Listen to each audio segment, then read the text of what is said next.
आप सबका मेरे चैनल में स्वागत है। मैं हूँ रमा बंसल।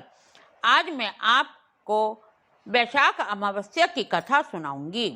कथा सुनने से पहले आप सब से मेरी विनती है, मेरे चैनल को सब्सक्राइब करें, घंटी बजाएं, लाइक करें और ज़्यादा से ज़्यादा शेयर करें, जिससे सबको इस अमावस्या की महत्ता का पता चल सके।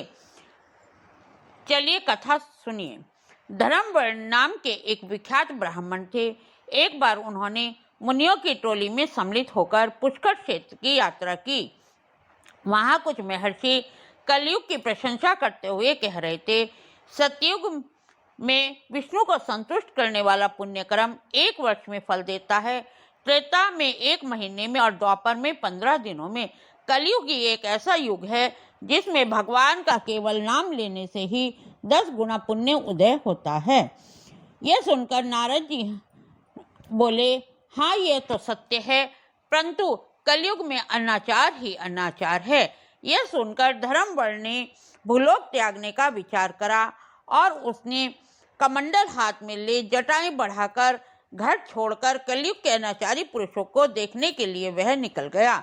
उसने देखा स्त्रियां पति से द्वेष रखती हैं, शिष्य गुरु से बैर करते हैं, ब्राह्मण शूद्रव्रत हो गए हैं, केवल वेदों में ही गाय की महत्ता रह गई है, ब्राह्मण दरिद्र होते जा रहे हैं, चारों तरफ पाखंड ही पाखंड बढ़ रहा है, लोग साधुओं की जगह पापियों की प्रशंसा करते हैं, ना कोई दान धर्म करता है।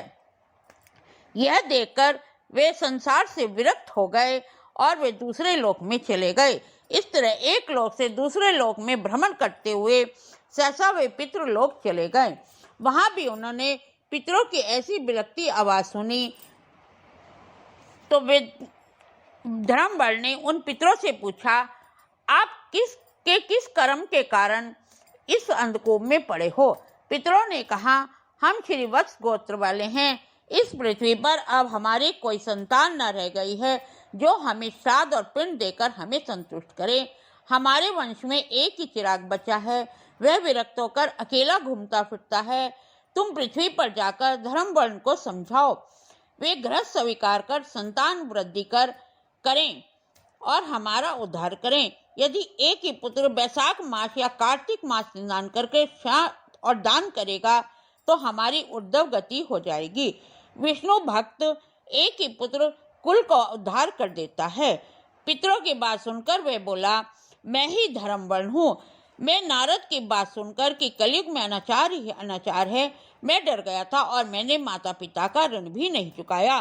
अब मैं आपकी आज्ञा का पालन करूँगा। आप मुझे बताइए, मैं ऐसा क्या कृत्य करूँ जिससे कलयुग मुझे दुख ना दे?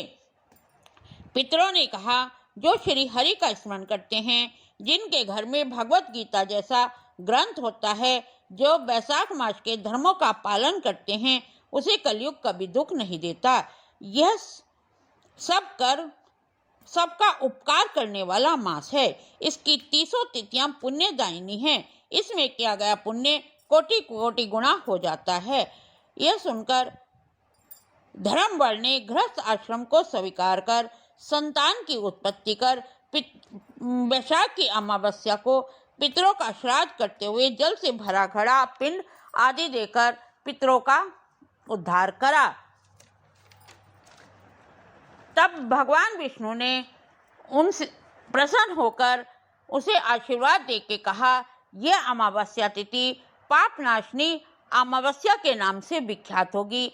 यह परम पवित्र तिथि मानी जाएगी। इसमें जो लोग पितरों के लिए दान करेंगे उनके पितरों की ऊर्ध्व गति होगी। आप सबको मेरी कथा अच्छी लगे तो प्लीज़ कमेंट करके बताइए।